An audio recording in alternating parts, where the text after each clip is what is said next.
Assalamualaikum warahmatullahi wabarakatuh. Kami dari kelompok 4 yang terdiri dari Ahmad Rizal, Faridatun Nikmah, Rifka Yuliati, dan Saidatul Arfah akan mempresentasikan materi tentang The Statement of Cash Flow. Laporan arus kas atau Statement of Cash Flow.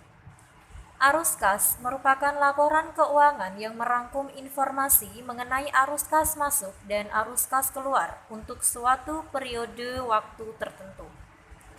Agar arus kas dapat digunakan sebagai informasi bagi pemakai laporan keuangan, maka informasi arus kas dibuat dalam bentuk laporan yang disebut laporan arus kas, yang dapat memenuhi kebutuhan informasi bagi para investor dan kreditur dalam menganalisa arus kas.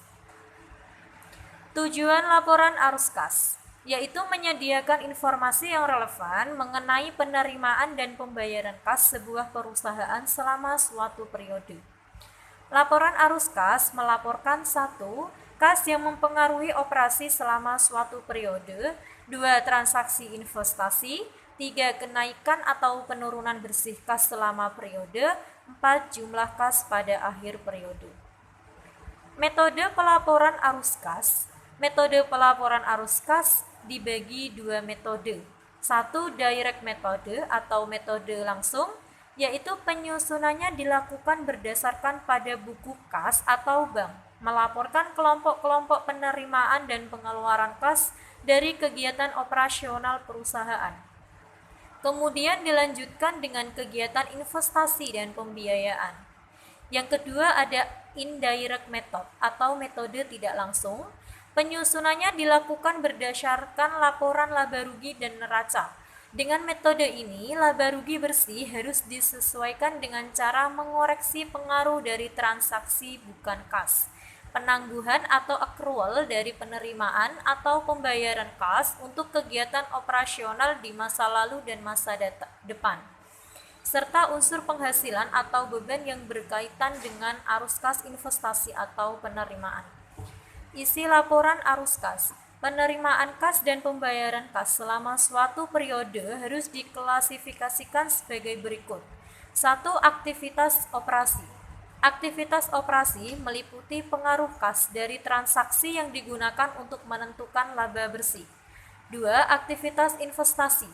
Aktivitas investasi berkaitan dengan pemberian dan penagihan pinjaman, serta perolehan dan pelepasan investasi atau baik hutang maupun ekuitas seperti properti, pabrik, dan peralatan. Yang ketiga, aktivitas pendanaan. Aktivitas yang mengakibatkan perubahan dalam jumlah serta komposisi modal dan pinjaman jangka panjang perusahaan. Dengan kata lain, aktivitas pendanaan melibatkan pos-pos kewajiban dan ekuitas pemilik. Aktivitas operasi. Transaksi aktivitas operasi meliputi kas masuk atau penerimaan, yaitu ada penjualan barang atau jasa, pendapatan bunga, dan pendapatan dividen. Sedangkan kas keluar atau pembayaran, yaitu pembayaran kepada pemasok, pembayaran kepada kreditur, dan lain-lain. Sedangkan aktivitas investasi meliputi kas masuk dan kas keluar juga. Kas masuk atau penerimaan yaitu penjualan aktiva tetap, penjualan investasi, penjualan aktiva tidak berwujud, penerimaan hasil penagihan pinjaman. Kas keluar atau pembayaran meliputi pembelian aktiva tetap, pembelian investasi dari entitas lain, pembelian aktiva tidak berwujud, pemberian pinjaman kepada entitas lain. Yang ketiga, aktivitas pendanaan meliputi kas masuk dan kas keluar. Kas masuk atau penerimaan antara lain pinjaman uang, penerimaan investasi dari pemilik, penerbitan saham perusahaan, penerbitan obligasi atau surat hutang lainnya.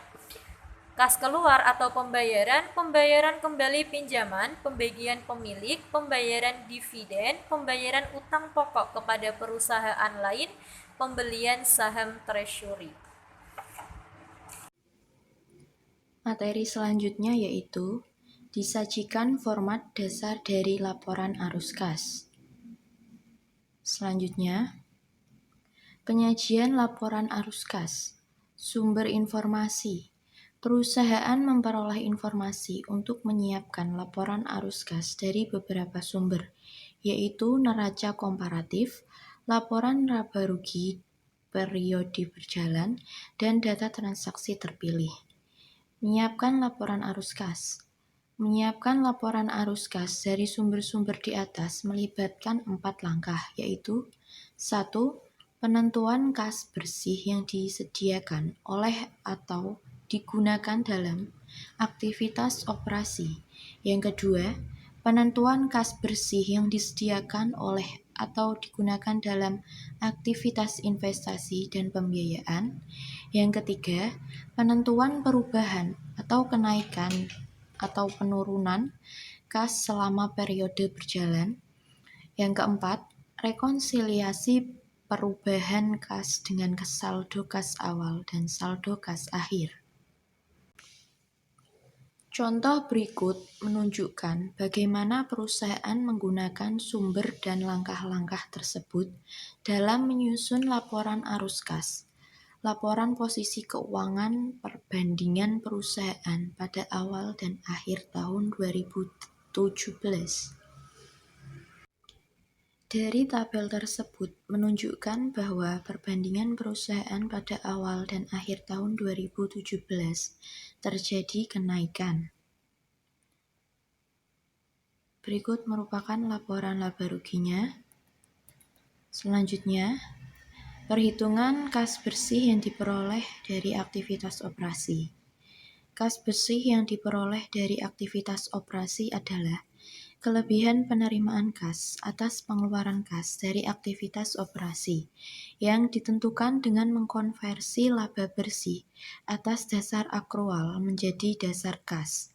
Hal ini dilakukan dengan menambahkan atau mengurangkan laba bersih pos-pos dalam laporan laba rugi yang tidak mempengaruhi kas. Prosedur ini tidak hanya memerlukan analisis atas laporan laba rugi tahun berjalan, tetapi juga atas laporan posisi keuangan komparatif serta data transaksi terpilih. Selanjutnya, aktivitas investasi telemarketing hanya berupa pembelian lahan. Sedangkan aktivitas pendanaan yaitu 1. Saham biasa meningkat 50.000 dari penerbitan 50.000 saham tunai, dan yang kedua, perusahaan membayar dividen tunai sebesar 14.000. Selanjutnya adalah arus kas bebas. Arus kas bebas adalah jumlah semua arus kas yang dimiliki oleh perusahaan.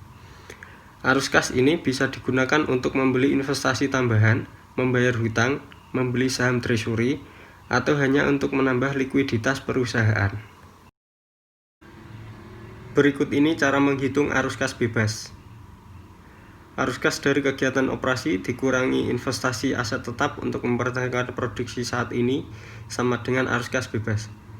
Dalam analisis arus kas bebas, hal pertama yang dilakukan adalah mengurangi pengeluaran modal untuk menunjukkan bahwa ini adalah pengeluaran yang paling tidak diinginkan yang biasanya dibuat oleh perusahaan.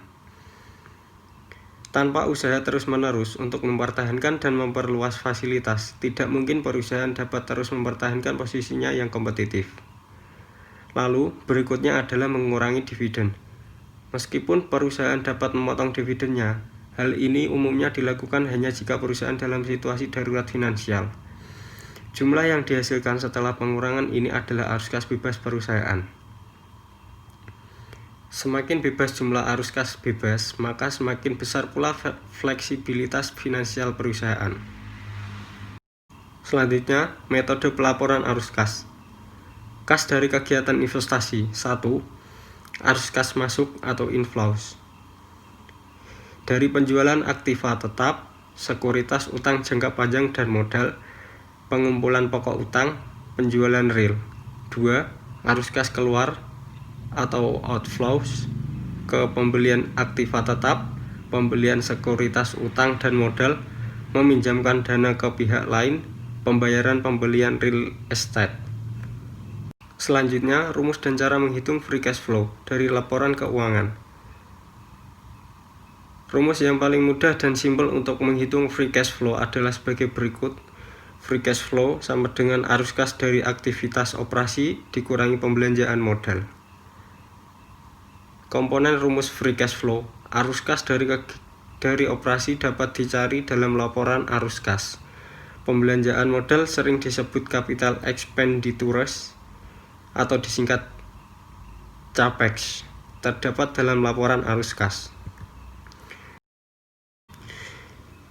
Selanjutnya, contoh cara menghitung free cash flow. Sebagai contoh dalam menghitung FCF, kita akan menggunakan laporan arus kas dan laba rugi dalam laporan keuangan terbaru PT Caron Pokpen Indonesia Tbk per 31 Desember 2019. Dari gambar tersebut, kita mendapatkan dua angka yang kita perlukan untuk perhitungan FCF CPN tahun 2019. Yaitu kas dari aktivitas operasi sebesar Rp3.400.173 juta dan CAPEX yang telah dilakukan sebesar Rp2.765.707 juta. CAPEX didapatkan dari penjumlahan uang muka pembelian aset tetap sebesar Rp88.506 juta ditambah dengan perolehan aset tetap sebesar Rp2.677.201. Sekedar informasi, jika angka dalam laporan keuangan diberi tanda kurang berarti bernilai minus, dan dalam laporan arus kas berarti terjadi dana kas keluar dari perusahaan. Dengan memasukkan ke dalam rumus FCF, maka kita akan mendapatkan hasilnya sebagai berikut. Free cash flow CPIN FY 2019 sama dengan 3.400.173 dikurangi 2.765.707 sama dengan 634.466 juta. Jika kita ingin membandingkan FCF CPIN di tahun 2018, maka dapat kita hitung kembali dengan menggunakan angka yang terdapat pada kolom tahun 2018. Free cash flow CPIN FY 2018 sama dengan 5.035.954 dikurangi 92.039 ditambah 1.446.989 sama dengan 3.496.926 juta. Secara jelas kita dapat melihat bahwa PT Caron Pokpen Indonesia Tbk CPIN mengalami penurunan free cash flow yang sangat signifikan dalam tahun 2019 dengan selisih 2.862.460 juta yang dikarenakan adanya CAPEX. Sekarang mari kita simak laporan laba rugi CPIN. PT Caron Pokpen Indonesia Tbk dan entitas anaknya laporan laba rugi dan penghasilan komprehensif lain konsolidasi lanjutan untuk tahun yang berakhir pada tanggal 21 Desember 2019. Tahun yang berakhir pada tanggal 21 Desember 2019. Laba tahun yang dapat didistribusikan kepada pemilik entitas induk tahun 2018 4.554.391, tahun 2019 3.634.620. Kepentingan non pengendalian tahun 2018 20.906,